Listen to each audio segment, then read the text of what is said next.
Welcome to சுவையின் ரகசியம் non veg recipe. எல்லாருக்கும் பிடிச்ச மீன் குழம்பு எப்படி செய்கிறதுன்னு பார்க்கலாமா? இதுக்கு நான் பெரிய நெல்லிக்காய் சைஸ் அளவு புளி எடுத்து கரைச்சி வச்சுருக்கேன். இதோட நான் 5 பழுத்த தக்காளி, 4 பெரிய வெங்காயம், 1 kg ஃபிஷ் வாங்கி கழுவி க்ளீன் பண்ணி எடுத்திருக்கேன். வீட்டில் அரைச்ச குழம்பு மிளகாய் தூள் 4 டேபிள் ஸ்பூன் எடுத்துக்கலாம்.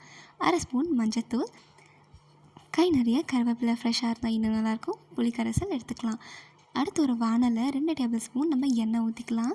எண்ணெய் காஞ்சதும் வெங்காயம், தக்காளி இதோட ஆட் பண்ணிக்கலாம். நம்ம ஃபைனாக கட் பண்ணணும்னு அவசியம் இல்லை. கொஞ்சம் பெருசாக இருந்தாலும் பிரச்சனை இல்லை. ஏன்னா நம்ம இதை வணக்கி அரைக்கத்தான் போகிறோம்.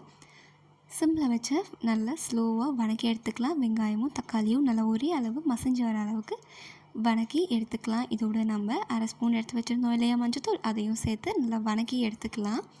இப்போ வணக்கின வெங்காயமும் தக்காளியும் ஆற வச்சு நல்லா மிக்சியில் போட்டு ஃபைன் பேஸ்ட்டாக அரைச்சி எடுத்துக்கலாம்.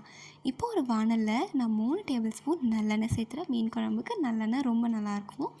அடுத்து கடுகு உளுந்து போட்டுக்கலாம். கடுகு உளுந்து பொரிஞ்சதும் பெருங்காயம் சேர்த்துக்கலாம்.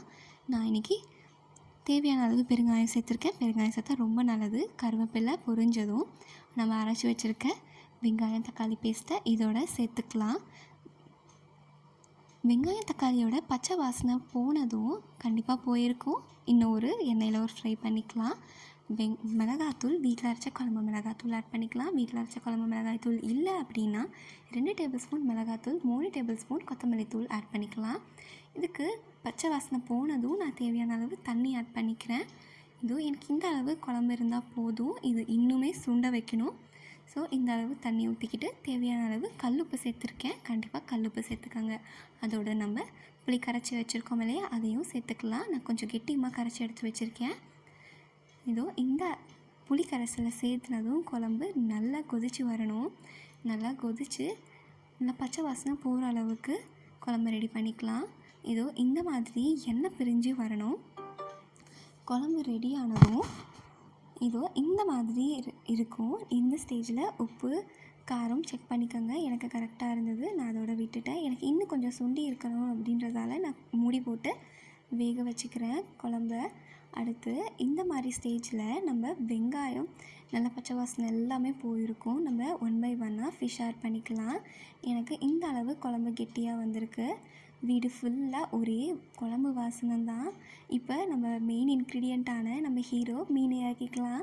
1 by 1 நம்ம எடுத்து வச்சுருக்கேன். 1 kg ஃபிஷ் எடுத்திருக்கேன் நான். 1 by 1 எடுத்துக்கலாம். தனித்தனியாக தள்ளி மீனை போடுங்க. 1 by 1 போடும்போது மேலே போட்டுறக்கூடாது. தனித்தனியாக ஆட் பண்ணிக்கோங்க. இதோ நான் இங்கே போட்டிருக்கேன் இல்லையா, இந்த மாதிரி போட்டுக்கோங்க. இது எங்கள் வீட்டு ஸ்டைல் குழம்பு. உங்கள் வீட்டு ஸ்டைல் மீன் குழம்பு கமெண்ட்டில் சொல்லுங்கள். இந்த மாதிரி மீனை 1 by 1 போட்டு ஒரு 10 நிமிஷம் சிம்மில் வச்சுக்கோங்க. சிம்மில் வச்சதும் இந்த மாதிரி கொதித்து வரும். இதோ இந்த மாதிரி நல்லா எண்ணெய் பிரிஞ்சு மீன் நல்லா வெந்திருக்கும். கண்டிப்பாக உள்ள கரண்டி போட்டு கலக்கக்கூடாது. ஏன்னா மீன் உடஞ்சிரும். நான் வெந்திருக்குன்றதை காமிக்கிறதுக்காக நான் உங்களுக்கு கரண்டி போட்டு காமிச்சிருக்கேன். எனக்கு இந்த அளவு குழம்பு வந்திருக்கு. வீடு ஃபுல்லாகவே மீன் குழம்பு வாசம் தான். எப்படி இருக்குன்னு ட்ரை பண்ணி